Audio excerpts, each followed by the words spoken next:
Très bien. Et pour finir, nous avons ici tous les trésors qui sont tous ces poissons que nous pouvons placer dans un présentoir à poissons.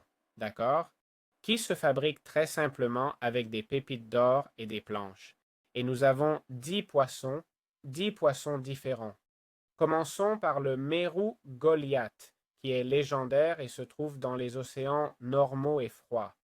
Nous avons le Payara vampire, trouvé dans la jungle ou dans les lacs et rivières de jungle.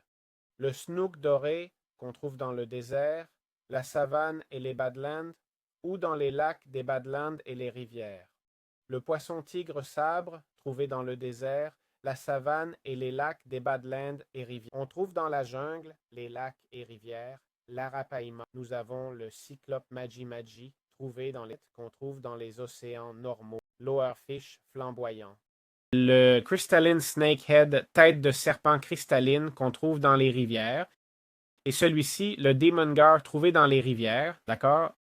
Et voilà, on peut simplement les placer comme trophée avec cet objet ici, d'accord? Bon, en général, clic droit et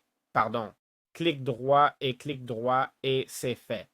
Important, ils sont légendaires, d'accord? Ce sont des objets légendaires, des objets difficiles à trouver. C'est un trophée ajouté par Starting Fishing simplement pour compléter le mode.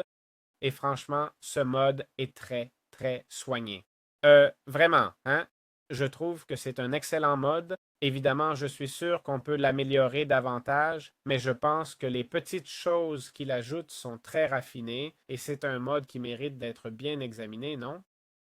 Que Mojang devrait y jeter un œil et dire tiens, peut-être une mise à jour de la pêche, non? Comme ça, rapidement. Bon, je trouve que c'est une mécanique très cool et qui est vraiment géniale. Je pense que ça ne change rien au jeu, d'accord? C'est-à-dire, non, c'est une mécanique ajoutée qui ne casse pas le jeu.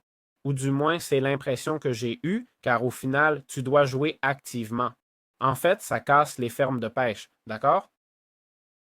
Et moi qui suis un joueur technique, enfin, je l'ai été longtemps, pour moi, casser une ferme, ce n'est pas cool, non? Mais s'il s'agit d'ajouter une telle mécanique de pêche et d'améliorer la pêche ainsi, je n'ai aucun problème avec la suppression des fermes de pêche, généralement très bon marché. Pour toutes les ressources qu'elles donnent, elles me semblent même un peu déséquilibrées, d'accord?